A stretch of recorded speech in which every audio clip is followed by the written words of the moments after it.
Hello Mila, hello Jack. Hello everybody else who's watching and welcome to Storytime with Grandad. Today's book is from Roald Dahl and it is The Twits. What a lot of hairy-faced men there are around nowadays. When a man grows hair all over his face, it is impossible to tell what he really looks like. Perhaps that's why he does it. He'd rather you didn't know. Then there's the problem of washing. When the very hairy ones wash their faces, it must be as big a job as when you and I wash the hair on our heads. So what I want to know is this. How often do all these hairy-faced men wash their faces? Is it only once a week, like us on Sunday nights? And do they shampoo it? Do they use a hairdryer? Do they rub hair tonic in it to stop their faces from going bald? Do they go to a barber to have their hairy faces cut and trimmed, or do they do it themselves in front of the mirror with nail scissors? I don't know, but next time you see a man with a hairy face, which will probably be as soon as you step out onto the street, maybe you will look at him more closely and start wondering about some of these things. Mr. Twit was one of these very hairy-faced men. The whole of his face, apart from his forehead, his eyes and his nose, was covered with thick hair. The stuff even sprouted in revolting tufts out of his nostrils and ear holes. Mr. Twit felt that hairiness made him look terrifically wise and grand, but in truth, he was neither of these things. Mr. Twit was a twit. He was born a twit, and now, at the age of 60, he was a bigger twit than ever. The hair on Mr. Twit's face didn't grow smooth and matted as it does on most hairy-faced men. It grew in spikes that stuck out straight, like the bristles of a nail brush. And how often did Mr. Twit wash this bristly, nail-brushy face of his? The answer is never, not even on Sundays. He hadn't washed it for years. As you know, an ordinary unhairy face like yours or mine simply gets a bit smudgy if it's not washed often enough, and there's nothing so awful about that. But a hairy face is a very different matter. Things cling to hairs, especially food. Things like gravy go right in among the hairs and stay there. You and I can wipe our smooth faces with a washcloth, and we quickly look more or less right again. But the hairy man cannot do that. We can also, if we're careful, eat our meals without spreading food all over our faces. But not so the hairy man. Watch carefully next time you see a hairy man eating his lunch, and you will notice that even if he opens his mouth very wide, it is impossible for him to get a spoonful of beef stew or ice cream and chocolate sauce onto it without leaving some of it on the hairs. Mr. Twit didn't even bother to open his mouth wide when he ate. As a result, and because he never washed, there was always hundreds of bits of old breakfasts and lunches and suppers sticking to the hairs around his face. They weren't big bits, mind you, because he used to wipe those off with the back of his hand or on his sleeve while he was eating. But if you look closely, not that you'd ever want to, you would see tiny little specks of dried up scrambled eggs stuck to the hairs, and spinach, and tomato ketchup, and fish sticks, and minced chicken livers, and all the other disgusting things Mr. Twit liked to eat. If you looked closer still, hold your noses, ladies and gentlemen, if you peered deep into the moustachy bristles sticking out over his upper lip, you would probably see much larger objects that had escaped the wipe of his hand. Things that had been there for months and months, like a piece of maggoty green cheese, or a mouldy old cornflake, or even the slimy tail of a tin sardine. Because of all of this, Mr. Twit never went really hungry. By sticking out his tongue and curling it sideways to explore the hairy jungle around his mouth, he was always able to find a tasty morsel here and there to nibble on. What I'm trying to tell you is that Mr. Twit was a foul and smelly old man. He was also an extremely horrid old man, as you will find out in a moment. Mrs. Twit was no better than her husband. She did not, of course, have a hairy face. It was a pity she didn't, because that, at any rate, would have hidden some of her fearful ugliness. Take a look at her. Have you ever seen a woman with an uglier face than that? I doubt it. But the funny thing is that Mrs. Twit wasn't born ugly. She had quite a nice face when she was young. The ugliness had grown upon her year by year as she got older. Why would that happen? I'll tell you why. If a person has ugly thoughts, it begins to show on their face. And when that person has ugly thoughts every day, every week, every year, the face gets uglier and uglier until it gets so ugly you can hardly bear to look at it. A person who had good thoughts cannot ever be ugly. You can have a wonky nose and a crooked mouth and a double chin, but if you have good thoughts, they will shine out of your face like sunbeams, and you will always look lovely. Nothing good shone out of Mrs. Twit's face. In her right hand she carried a walking stick. She used to tell people that this was because she had warts growing on the sole of her left foot, and walking was painful. But the real reason she carried a stick was so that she could hit things with it. Things like dogs and cats and small children. And then there was a glass eye. Mrs. Twit had a glass eye that was always looking the other way. You can play a lot of tricks with a glass eye because you can take it out and pop it back in again any time you like. You can bet your life Mrs. Twit knew all the tricks. One morning she took out her glass eye and dropped it into Mr. Twig's mug of beer when he wasn't looking. Mr. Twit sat there drinking the beer very slowly. The froth made a white ring on the hairs around his mouth. He wiped the white froth onto his sleeve and wiped the sleeve onto his trousers. "You're plotting something," Mrs. Twit said, keeping her back turned so he wouldn't see that she had taken out her glass eye. "Whenever you go all quiet like that, I know very well that you're plotting something." Mrs. Twit was right. Mr. Twit was plotting away like mad. He was trying to think up a really nasty trick he could play on his wife that day. "You better be careful," Mrs. Twit said, "because when I see you starting to plot, I watch you like a wombat." "Oh, do shut up, you old hag," Mr. Twit said. He went on drinking his beer, and his evil mind kept working away on the latest horrid trick he was going to play on the old woman. Suddenly, as Mr. Twit tipped the last drop of beer down his throat, he caught sight of Mrs. Twit's awful glass eye staring up at him from the bottom of the mug. It made him jump. "I told you I was watching you," cackled Mrs. Twit. "I've got eyes everywhere, so you better be careful." To pay her back for the glass eye in his beer, Mr. Twit decided he would put a frog in Mrs. Twit's bed. He caught a big one down by the pond and carried it back secretly in a box. That night, when Mrs. Twit was in the bathroom getting ready for bed, Mr. Twit slipped the frog between her sheets. Then he got into his own bed and waited for the fun to begin. Mrs. Twit came back and climbed into her bed and put out the light. She lay there in the dark, scratching her tummy. Her tummy was itching. Dirty old hags like her always have itchy tummies. Then all at once she felt something cold and slimy crawling over her feet. She screamed. "What's the matter with you?" Mr. Twit said. "Help!" screamed Mrs. Twit, bouncing about. "There's something in my bed." "I'll bet it's a giant skilly-wriggler I saw on the floor just now," Mr. Twit said. "That what?" screamed Mrs. Twit. "I tried to kill it, but it got away," Mr. Twit said. "It's got teeth like screwdrivers." "Help!" screamed Mrs. Twit. "Save me! It's all over my feet." "It'll bite off your toes," said Mr. Twit. Mrs. Twit fainted. Mr. Twit got out of bed and fetched a jug of cold water. He poured the water over Mrs. Twit's head to revive her. The frog crawled up from under the sheets to get near the water. It started jumping about on the pillow. Frogs love water. This one was having a good time.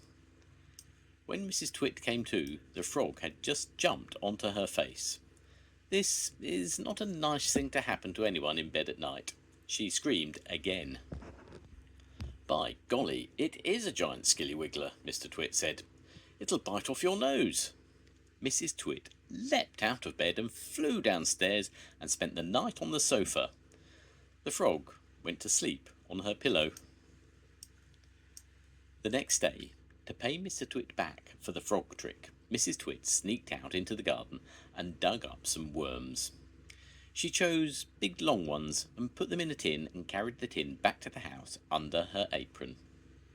At 1 o'clock she cooked spaghetti for lunch, and she mixed the worms in with the spaghetti, but only on her husband's plate. The worms didn't show up because everything was covered with tomato sauce and sprinkled with cheese. "Hey, my spaghetti's moving," cried Mr. Twit, poking around in it with his fork. "It's a new kind," Mrs. Twit said, taking a mouthful from her own plate, which, of course, had no worms. "It's called squiggly spaghetti. It's delicious. Eat it up while it's nice and hot." Mr. Twit started eating, twisting the long tomato-covered strings around his fork and shoveling them into his mouth. Soon there was tomato sauce all over his hairy chin. "It's not as good as the ordinary kind," he said, talking with his mouth full. "It's too squishy." "I find it very tasty," Mrs. Twit said. She was watching him from the other end of the table. It gave her great pleasure to watch him eating worms. "I find it rather bitter," Mr. Twit said. "It's got a distinctly bitter flavour.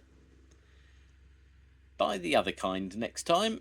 Mrs. Twit waited until Mr. Twit had eaten the whole plateful. Then she said, "You want to know why your spaghetti was so squishy?"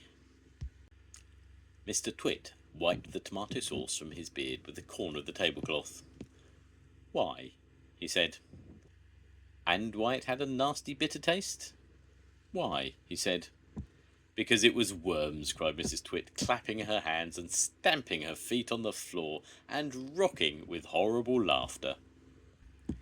To pay Mrs. Twit back for the worms in his spaghetti, Mr. Twit thought up a really clever, nasty trick. One night, when the old woman was asleep, he crept out of bed and took her walking stick downstairs to his work shed. There he stuck a tiny round piece of wood, no thicker than a penny, onto the bottom of the stick. This made the stick longer, but the difference was so small. The next morning, Mrs. Twit didn't notice. The following night, Mr. Twit stuck on another tiny bit of wood. Every night he crept downstairs and added extra tiny thicknesses of wood to the end of the walking stick. He did it very neatly so that the extra bits looked like part of the old stick. Gradually, but oh so gradually, Mrs. Twit's walking stick was getting longer and longer. Now, when something is growing very, very slowly, it is almost impossible to notice it happening. You yourself, for example, are actually growing taller every day that goes by, but you wouldn't think it, would you? It's happening so slowly that you can't even notice it from 1 week to the next. It was the same with Mrs. Twit's walking stick. It was all so slow and gradual that she didn't notice how long it was getting, even when it was halfway up to her shoulder. "That stick's too long for you," Mr. Twit said to her one day. "Why, so it is," Mrs. Twit said, looking at the stick. "I've had a feeling there was something wrong, but I couldn't for the life of me think what it was." "There's something wrong all right," Mr. Twit said, beginning to enjoy himself.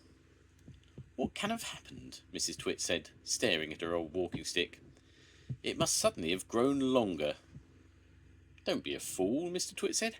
"How can a walking stick possibly grow longer? It's made out of dead wood, isn't it? Dead wood can't grow." "Then what on earth has happened?" cried Mrs. Twit. "It's not the stick, it's you," said Mr. Twit, grinning horribly. "It's you that's getting shorter. I've been noticing it for some time now." "That's not true," cried Mrs. Twit. "It's not possible." "Oh, yes, it jolly well is," said Mr. Twit. "You're shrinking fast. You're shrinking dangerously fast.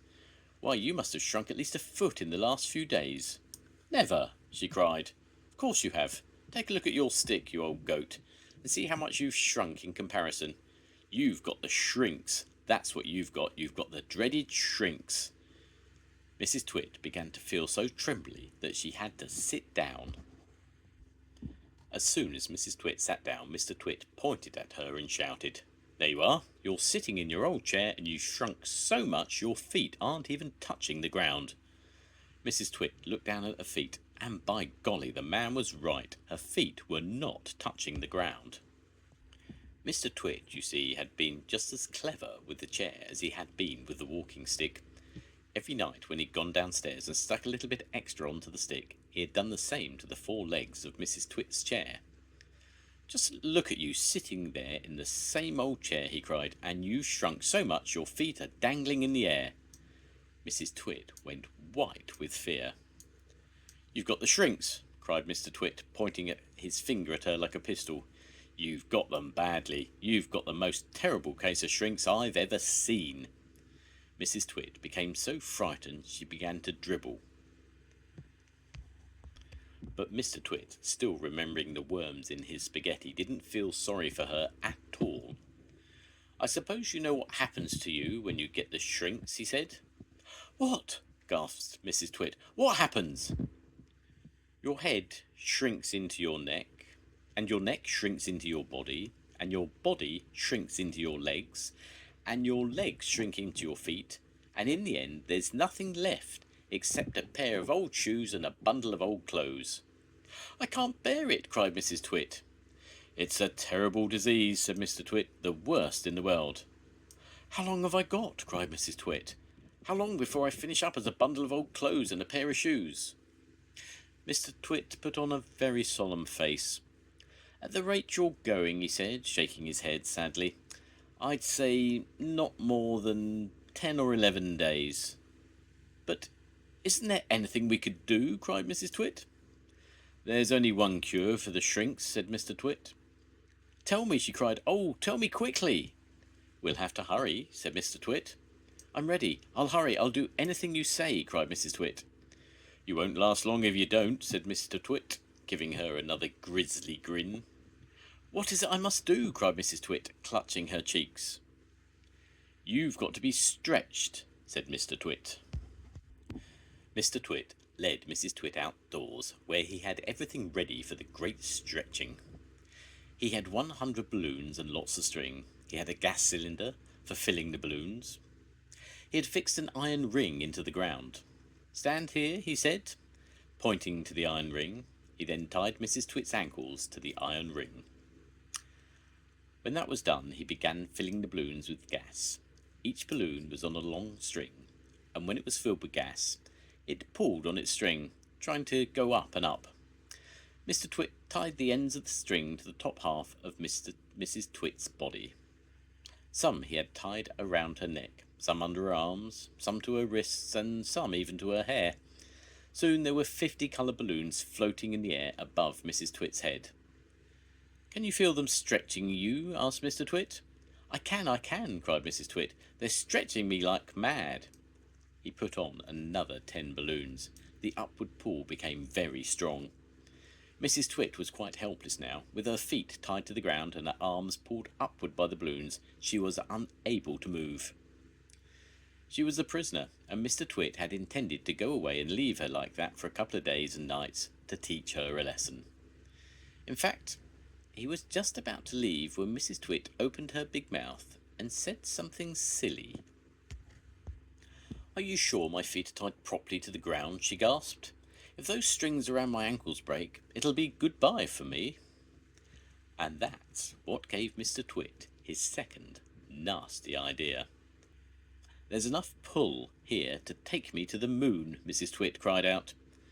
"To take you to the moon!" exclaimed Mr. Twit. "What a ghastly thought! We wouldn't want anything like that to happen. Oh dear me, no!" "We most certainly wouldn't," cried Mrs. Twit. "Put some more string around my ankles quickly. I want to feel absolutely safe." "Very well, my angel," said Mr. Twit, and with a ghoulish grin on his lips, he knelt down at her feet. He took a knife from his pocket, and with one quick slash he cut through the strings holding Mrs. Twit's ankles to the iron ring. She went up like a rocket. "Help!" she screamed. "Save me!" But there was no saving her now. In a few seconds she was high up in the blue sky and climbing fast. Mrs. Twit may have been ugly and she may have been beastly, but she was not stupid. High up there in the sky she had a bright idea. "If I can get rid of some of these balloons," she said to herself, "I will stop going up and start to come down." She began biting through the strings that held the balloons to her wrists and arms and neck and hair. Each time she bit through a string and let a balloon float away, the upward pull got less, and her rate of climb slowed down. When she'd bitten through 20 strings, she stopped going up altogether. She stayed still in the air. She bit through one more string. Very, very slowly she began to float downwards. It was a calm day, there was no wind at all, and because of this, Mrs. Twit had gone absolutely straight up. She now began to come absolutely straight down.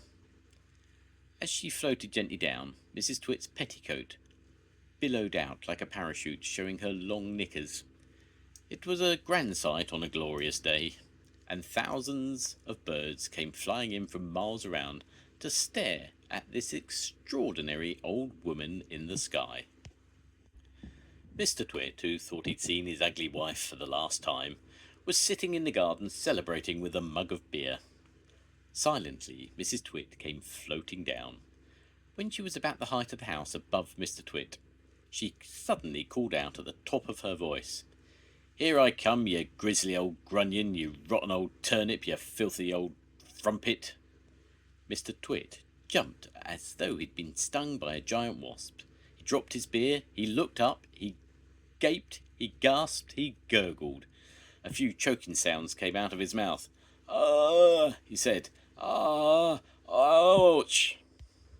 "I'll get you for this," shouted Mrs. Twit. She was floating down right on top of him. She was purple with rage and slashing the air with a long walking stick, which she had somehow managed to hang on to all the time. "I'll swish you to a swazzle," she shouted. "I'll swash you to a swizzle. I'll nash you to a nozzle. I'll nosh you to a nazzle." And before Mr. Twit had time to run away, this bundle of balloons and petticoats and fiery fury landed right on top of him, lashing out with the stick and cracking him all over his body. But that's enough of that.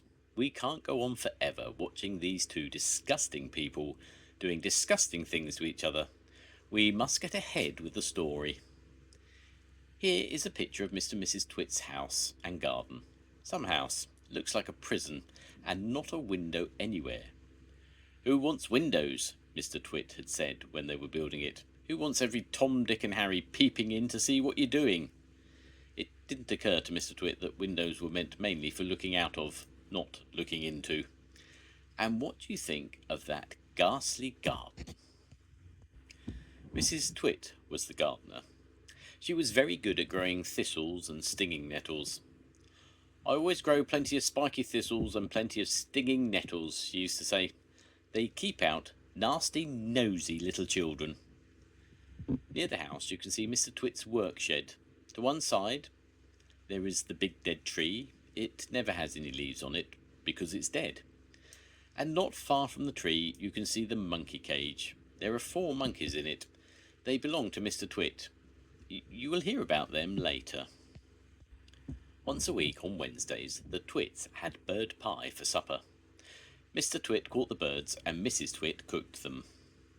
Mr. Twit was good at catching birds. On the day before Bird Pie Day, he would put the ladder up against the big dead tree and climb into the branches with a bucket of glue and a paintbrush. The glue he used was something called Hug-Tight, and it was stickier than any other glue in the world. He would paint it along the tops of all the branches and then go away. As the sun went down, birds would fly in from all around to roost for the night in the big dead tree. They didn't know, poor things, that the branches were all smeared with horrible Hug-Tight. The moment they landed on the branch, their feet stuck, and that was that. The next morning, which was bird pie day, Mr. Twit would climb up the ladder again and grab all the wretched birds that were stuck to the tree. It didn't matter what kind they were: song thrushes, blackbirds, sparrows, crows, little jenny wrens, robins, anything. They all went into the pot for Wednesday's bird pie supper.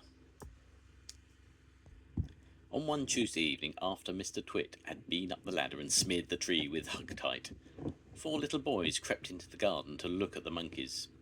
They didn't care about the thistles and stinging nettles, not when there were monkeys to look at.